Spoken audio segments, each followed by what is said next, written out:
viaje en el tiempo. Hola pequeños exploradores de la Biblia. Hoy haremos un viaje en el tiempo, pero no con un avión ni con un barco, ni siquiera con una máquina del tiempo.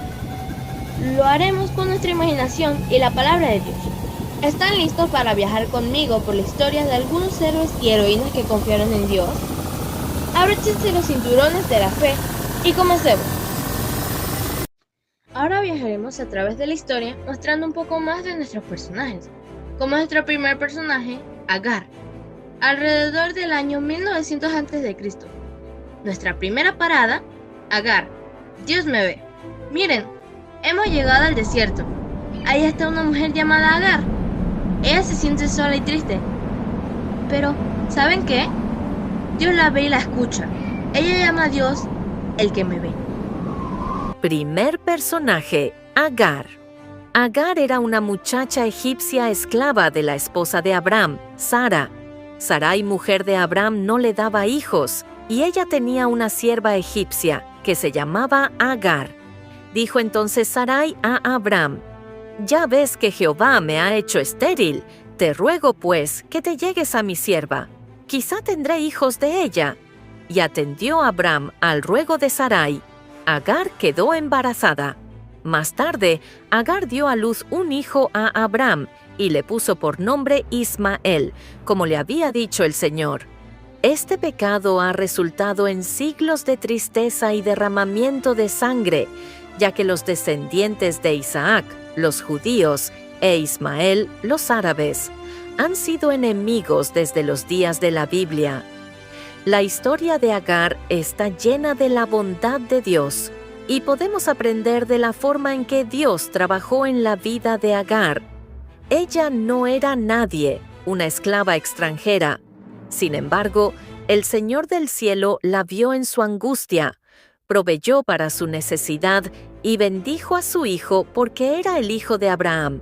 Agar nos dio el término El Roi, que significa el Dios que ve, y su historia nos recuerda que, sin importar quiénes somos o dónde estemos, el Señor Dios nos ve y se preocupa por nosotros.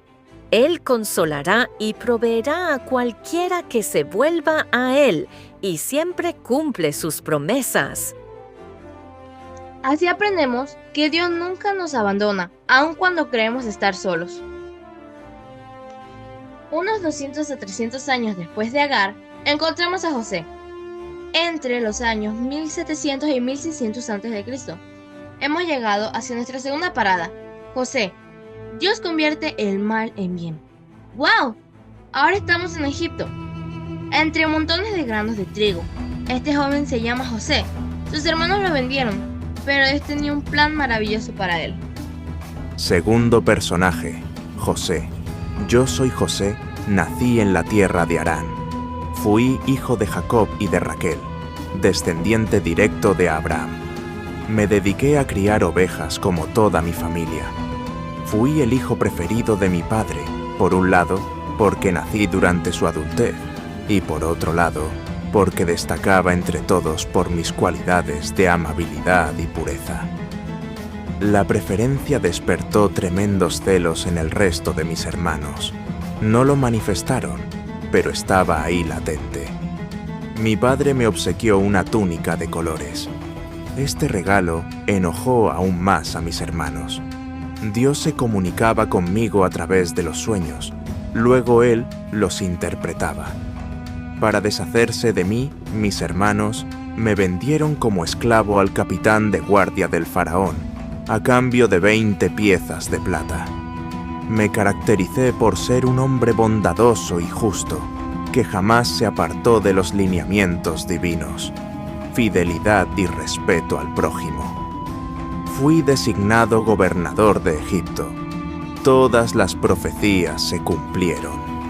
Años después, cuando mis hermanos fueron a Egipto a comprar grano, yo los reconocí y los perdoné, reuniéndome finalmente con mi padre y el resto de mi familia.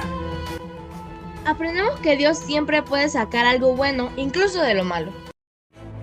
Aproximadamente 500 años después de José, encontramos a Ana, hacia el año 1100 a.C. Hemos llegado a nuestra tercera parada. Ana, Dios escucha mis oraciones. Ahora llegamos al templo. Vemos a una mujer orando con todo su corazón. Ella se llama Ana y pide un hijo a Dios. Dios escucha su oración y le da a Samuel. Tercer personaje, Ana. La historia de Ana comienza con la prueba de la esterilidad. Ana fue una de las 2 esposas de Elcana y también fue madre del profeta Samuel. Elcana amaba mucho más a Ana, a pesar de que no le había dado hijos, que a Penina, la otra esposa. Ana se la recuerda como una mujer de oración. Al saber que Elcana amaba más a Ana que a Penina, nos enteramos que ambos amaban a Dios. Sabían que era necesario tener una relación con Dios para que sus oraciones fueran escuchadas por Él. Cada año Elcanes, sus esposas viajaban desde donde vivían a Silo a ofrecer sacrificios a Dios. En estos viajes, Penina atormentaba constantemente a Ana. Ana se sentía muy presionada. Ella lloraba mucho y no comía. Su esposo sabía que Ana era muy desdichada. En su gran estado de angustia, Ana le abrió su corazón a Dios mediante una oración silenciosa. No podía expresar con sus palabras sus sentimientos más íntimos, pero ella aún así oró. Ana es un ejemplo de fe. Después de que oró, creyó. Confiaba tanto en Dios que cambió completamente. Cambió tanto que ya no estuvo más triste. Dios le contestó a Ana su oración. Ella concibió y dio a luz un hijo. Le llamó Samuel por cuanto se lo pedía Jehová. Cada vez que Ana llamaba a su hijo, se recordaba a sí misma lo que Dios había hecho por ella. Ana le había prometido dedicarle a su hijo al Señor. Después que el niño nació y creció un poco, Ana regresó a la casa de Dios y dejó a su hijo con el sacerdote Elí. Ana confiaba completamente que Dios cuidaría de su hijo. Ana veía a Samuel una vez al año, cuando acudían al templo a adorar a Dios, y después debía abandonarlo otra vez. Pero Ana mantuvo su promesa a Dios, y Dios la premió dándole 3 hijos y 2 hijas más. Qué hermoso saber que Dios siempre escucha a los que oran con fe. Ruth vivió antes de David, aproximadamente 50 a 100 años antes. Ruth, alrededor del año 1150 a.C. Hemos llegado y encontrado nuestra cuarta parada. Ruth, amor y fidelidad. Ahora estamos en los campos de Belén. Esta joven es Ruth, una mujer que dejó su tierra para cuidar a su suegra Noemí. Ella dice: tu Dios será mi Dios. Cuarto personaje, Ruth. Soy Ruth, una mujer moabita que tras quedar viuda decidió quedarse al lado de su suegra Noemí y seguir al Dios de Israel. A pesar de venir de un pueblo extranjero, mostré una fe firme, lealtad inquebrantable y una actitud humilde y trabajadora. Mi historia está llena de redención, provisión y propósito. Al final, me caso con Buz y llego a formar parte del linaje del rey David y eventualmente de Jesús. Ruth nos enseña que el amor y la fidelidad agradan mucho a Dios. Unos 100 años después de Ana, David, alrededor del año 1000 a.C., hemos llegado a nuestra quinta parada. David, con Dios todo es posible. Escuchen esa arpa. Es el joven David, un pastor que ama cantar al Señor. Pero miren, ahí viene el gigante Goliat. David no tiene miedo, porque confía en Dios. Quinto personaje, David. David era el menor de los hijos de Isaí, un pastor de ovejas en Belén. Esto establece un contraste entre su posición y el futuro que Dios tenía para él. Dios instruye a Samuel para que unja un nuevo rey de entre los hijos de Isaí. Samuel duda y tiene miedo, pero sigue la dirección de Dios. En 1 de Samuel 16:7, cuando Samuel estaba evaluando a los hijos de Isaí para encontrar al futuro rey, Dios le dijo claramente: no te fijes en su apariencia ni en su altura, porque yo lo he rechazado. El Señor no mira lo que mira el hombre mira lo que está delante de sus ojos. pero el Señor mira el corazón. Cuando todos esperaban que el rey sería uno de los hermanos mayores de David, que parecían más fuertes y capacitados, Dios escogió a David, el menor y pastor de ovejas. Dios no eligió a David por su apariencia física o su posición, sino porque vio en él un corazón conforme a su voluntad. De hecho, más tarde en la Escritura, se confirma que David fue elegido por su corazón. Cuando Samuel unge a David, el Espíritu del Señor viene sobre él desde ese día en adelante. Este momento marca el comienzo de un viaje especial en el plan de Dios para David. David tenía un don especial para la música y la poesía, lo cual vemos en los Salmos, donde muchas de sus oraciones y alabanzas están plasmadas. David también fue un guerrero valiente. Mostró su valentía y su confianza en Dios, utilizando las habilidades y recursos que tenía, aunque eran humildes comparados con las armas del ejército de Israel. Desde la unción por Samuel hasta su coronación como rey de todo Israel, pasaron alrededor de 15 años. Durante ese tiempo David pasó por muchas pruebas y desafíos, pero esperó pacientemente el cumplimiento de las promesas de Dios. Aprendemos que no hay problema demasiado grande para los que confían en Dios. Unos 30 años después de David, Salomón, entre 970 y 930 años antes de Cristo, encontramos nuestra sexta parada, Salomón. La sabiduría vale más que el oro. Entramos al palacio del rey Salomón.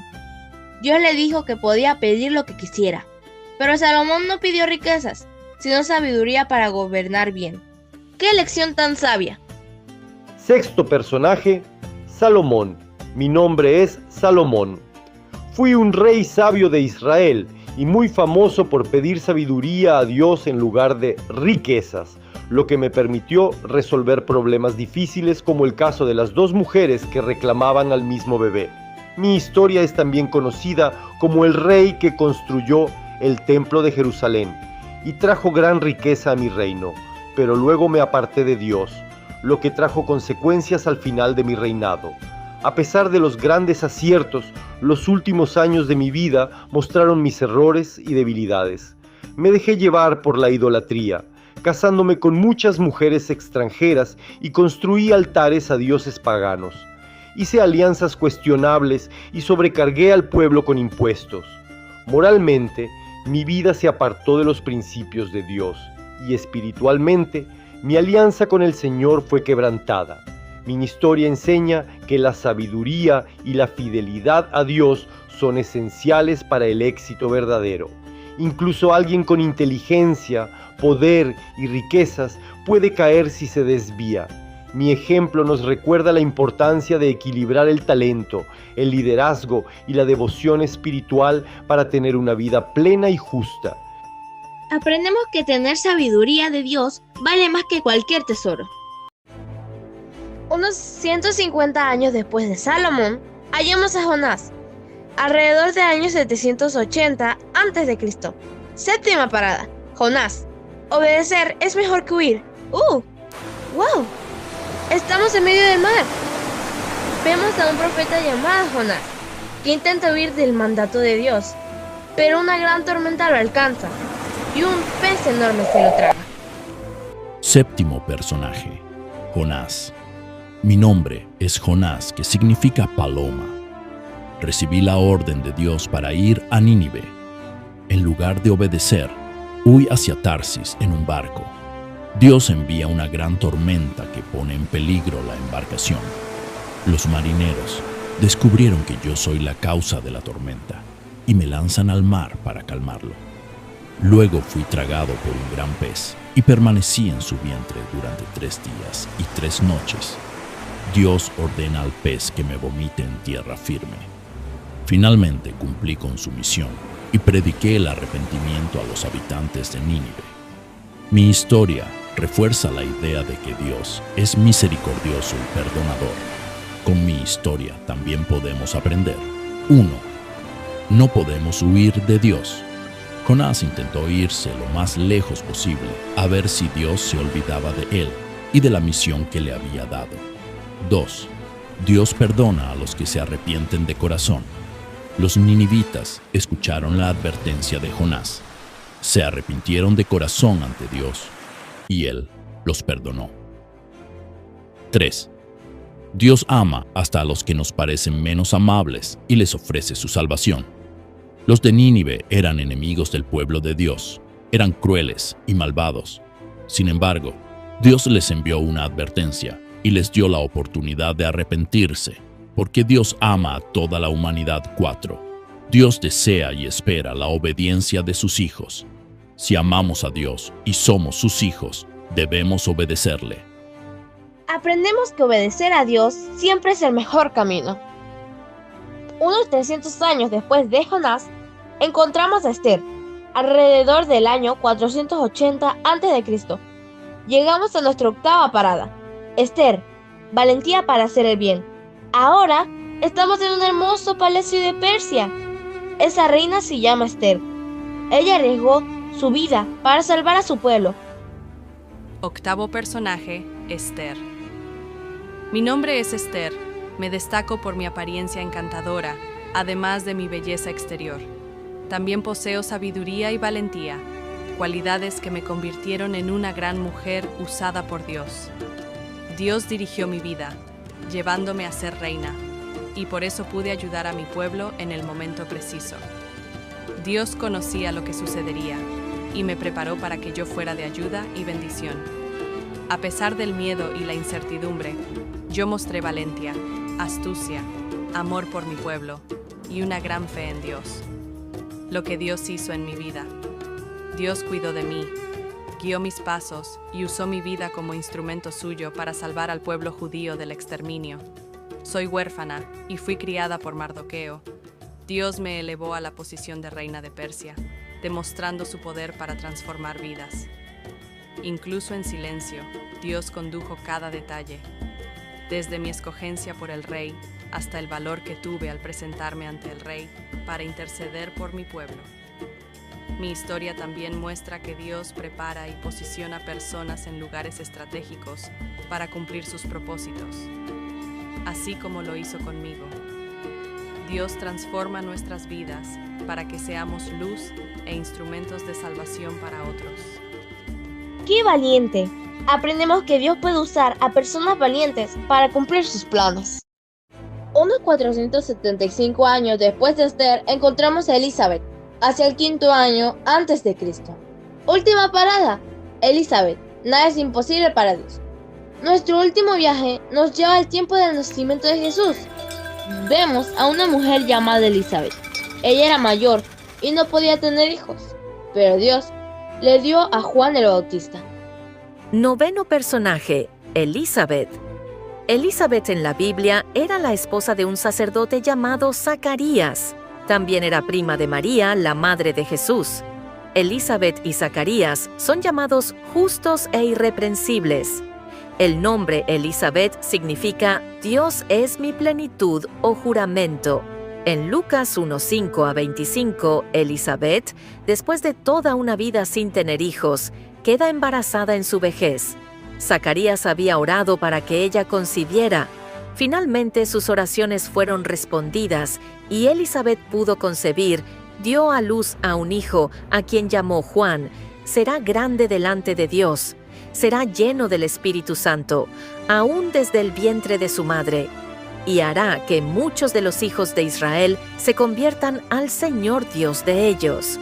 Elizabeth se caracterizaba por ser una mujer justa, vivía obedeciendo los mandamientos de Dios, era paciente y perseverante, esperó muchos años por un milagro, era humilde y agradecida. Cuando supo que estaba embarazada, alabó al Señor reconociendo su gracia. Y por ser una mujer de fe, creyó en la promesa de Dios incluso cuando las circunstancias eran imposibles. Aprendemos que nada es imposible para Dios. Y hemos llegado al final de nuestro recorrido. Viajamos más de 1000 años en la historia, pero en cada época vimos algo igual. Dios siempre está con los que confían en Él. Así que, pequeños viajeros, donde sea que estén, Recuerden, Dios los ve, los escucha, los guía y tiene un plan especial para cada uno. Fin del viaje.